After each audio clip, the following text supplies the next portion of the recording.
Why is Afghanistan proving to be a failed state time and again for the last 50 years?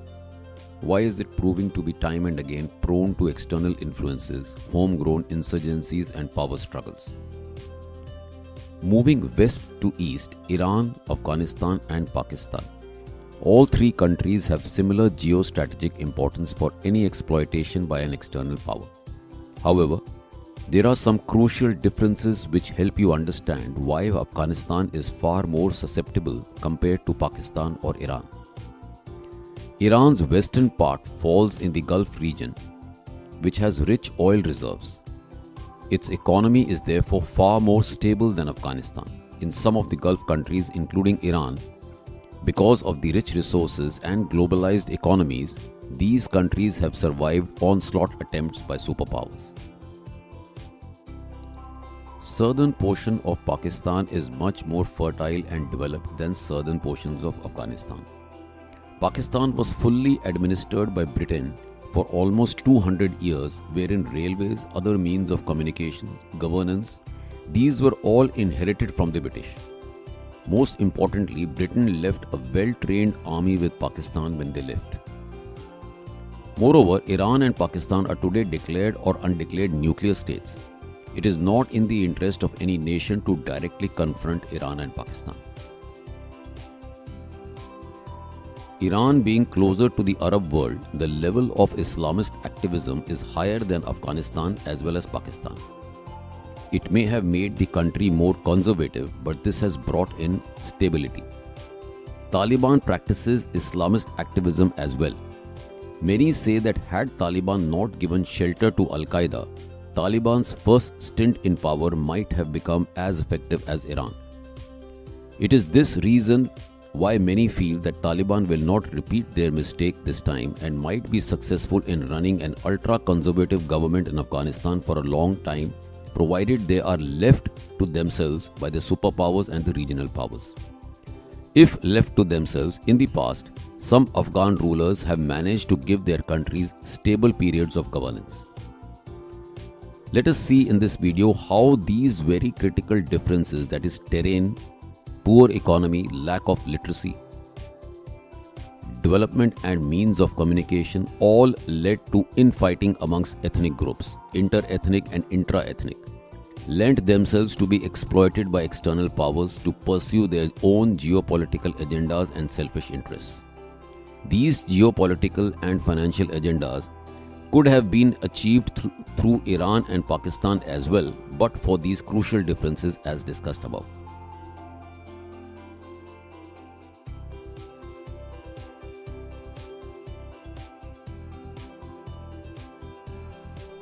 Ancient history. The documentation of ancient history of Afghanistan started in 500 BC when Darius Babylonia, Circa, discovered and conquered this region connecting the two continents of Asia and Europe. This started the era of multiple dynasties, following Macedonia's Alexander the Great in 329 BC, then the Seleucids, allowing the spread of the Greek culture. Soon, Mauryan Empire entered and gained control of the southern part of Afghanistan, introducing the foundation of Buddhism in the 962 AD eras.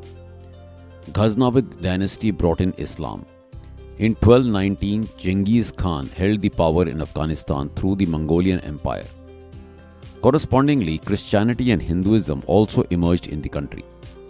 Christianity came through the route of trade along the Silk Route. Hinduism has been said to have flourished in the region mainly during the Bronze Age and Indus Valley civilization. It was revived first through the Mauryan Empire, then by Mughal dynasty, and later after the Battle of Naushera and annexation of the land under the Sikh Empire by Hari Singh Nalwa, along with Sikhism. The late medieval history saw Afghan state move from one ruler to another, within a regime and even outside the regime. Almost all of them belonged to the Pashtun tribes, which constituted 42% of the total population. Hotak dynasty was founded by Ghilji Pashtuns that briefly ruled portions of Iran and Afghanistan. There were 5 rulers of Hotak Empire. Durrani Empire. Durrani Empire was built by Ahmad Shah Abdali. Later name was changed to Ahmad Shah Durrani. At its maximum extent, the empire ruled over the modern-day countries of Afghanistan, Pakistan, parts of northeastern and southeastern Iran, eastern Turkmenistan, and northwestern India. Next to the Ottoman Empire, the Durrani Empire was the greatest Muslim empire of the second half of the 18th century. The Durrani Empire is considered the foundation of the modern state of Afghanistan, with the famous Ahmad Shah Durrani being credited as the founder of modern Afghanistan. Third Battle of Panipat was fought during this period between Ahmad Shah Durrani and the Marathas, in which Marathas were defeated on 14 January 1761. There were 7 rulers of Durrani Empire, with 2 rulers having 2 reigns. Barakzai dynasty, started by Sultan Muhammad Khan, ruled Afghanistan from 1823 to 1973. At the start of the Barakzai rule, the Afghans lost their former stronghold in Peshawar Valley to the Sikh Khalsa army under Maharaja Ranjit Singh. Much of its territory to the British in the south and east, Persia to the west, and Soviet to the north. There were also the 3 major Anglo-Afghan wars and 1928 to 29 civil war. There were 16 rulers, with 2 rulers having 2 reigns. Name of Afghanistan and its constitution was changed multiple times. You would have noticed that the power shifted from many hands, from one brother to another, to cousins, back to father, and so on. Instability in the Barakzai era, despite Muhammad Zahir Shah, the last ruler who ruled for 40 years, would have certainly slowed down the progress of the country. External influence of Britishers, who influenced directly and later indirectly, also did not contribute to nation building. During this time, Islamist activism took birth in Afghanistan. Amanullah Khan, a liberal and a progressive personality, ruled from 1919 till 1929. Amanullah Khan broke a very big tradition of his dynasty. He remained married to only one woman and thus broke the tradition of polygamy and even spoke against it. His wife was Soraya Tarzi. The queen brought about a revolution for women. Along with campaigning against polygamy, she, along with Amanullah Khan, started schools for girls, demanded equal rights for women, and gave them right to divorce. They also promoted secularism. Strict dress codes for women was removed. In fact, while addressing a rally, the queen tore off her hijab, stating that it's not given anywhere in Islam that the woman's body needs to have special covering. Not everyone residing under Amanullah's rule was happy with their reformist approach. There were 2 rebellions in 1923 and 1924, which were crushed. In 1929, there was Afghan civil war, in which the rebellion was successful. The king and queen fled to British India and later to Rome. While in India, they were blessed with a daughter, who they named India. The princess still lives in Rome and is 92 years old today. End of monarchy 1973. Muhammad Daud Khan was an Afghan politician and general who served as Prime Minister of Afghanistan from 1953 to 1963 to his cousin King Zahir Shah's government. As leader of the 1973 coup, which overthrew the monarchy, he became the first president of Afghanistan in 1973, establishing an autocratic one-party system until the Saar Revolution in 1978. In 1978, he was deposed and assassinated during the Saar Revolution, led by the Afghan military and the Communist People's Democratic Party of Afghanistan. His body was discovered 30 years later, identified by a small golden Quran he always carried. He received a state funeral. Saar Revolution resulted in the creation of a Soviet-aligned government with Nur Muhammad Taraki as president. The country saw 3 rulers after the Saar Revolution before the Soviets invaded. Soviet invasion 1979. The Soviet Union intervened in support of the Afghan Communist government in its conflict with anti-communist Muslim guerrillas and remained in Afghanistan until mid-February 1989. During Daud Khan's rule, the PDPA party was split into Khalq party and the Parcham party and had reunited in an uneasy coalition just before the Saar Revolution. After Karaki came into power, There was little popular support, and the new government as a counter started heavily depending upon Soviet Union. Domestically, they began extensive land and social reforms that were bitterly resented by the devoutly Muslim and large anti-communist population. Insurgencies rose amongst both tribal and urban areas, and all of these, collectively known as Mujahideen, were Islamic in orientation.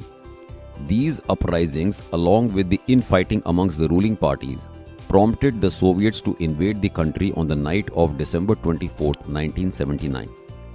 Soviets installed Babrak Karmal as the president. The Soviets attempted to eliminate the Mujahideen civilian support by bombing and depopulating the rural areas. These tactics sparked a massive flight from the countryside. By 1982, some 2.8 million refugees had sought asylum in Pakistan, and another 1.5 million had fled to Iran. The country saw 4 presidents during the Soviet occupation, and for 3 years later till 1992. Rule of Mujahideens 1989 to 1996. The war in Afghanistan became a quagmire for what by the late 1980s was a disintegrating Soviet Union. The Soviets suffered some 15,000 dead and many more injured. In 1988, Soviets signed an accord with US, Pakistan and Afghanistan and agreed to withdraw its troops. On 15 February 1989, Soviets withdrew. This brought the Mujahideen to prominence with the support of US through Pakistan and Saudi Arabia. The Mujahideen also received aid from sympathetic Muslims throughout the world, and an indeterminate number of Muslim volunteers, popularly known as Afghan Arabs, travelled from all parts of the world to join their war effort. Al-Qaeda was one such organization of Arab-Afghan volunteer group network. With the overthrow of last of the Soviet-backed Afghan rulers, Mujahideen came to power with the Islamic State of Afghanistan. However, these rebel groups turned against one another, fighting a horrific civil war. Some of these rebels, like the Hezbi Islamic Gulbuddin, kept fighting even later, though most of them were defeated when the Taliban rose up and conquered the country in 1996. Burhanuddin Rabbani, the second ruler of Mujahideen, was deposed during the fall of Kabul to the Taliban in 1996. He continued to claim the position in rebellion during the 1996-2001 civil war until the recapture of Kabul by America in 2001. Between 1996 and 2001, Mujahideens remained internationally recognized government despite only controlling 10% of Afghanistan. There were 2 Mujahideen rulers before the Taliban took over. With this, we come to the end of part 1. In the Saturday episode, we will continue with the Taliban rule of 1996 to 2001, US invasion and withdrawal, and analyze some of the peculiar reasons why these superpowers have successfully failed in their objectives in Afghanistan. Keep watching. Thank you.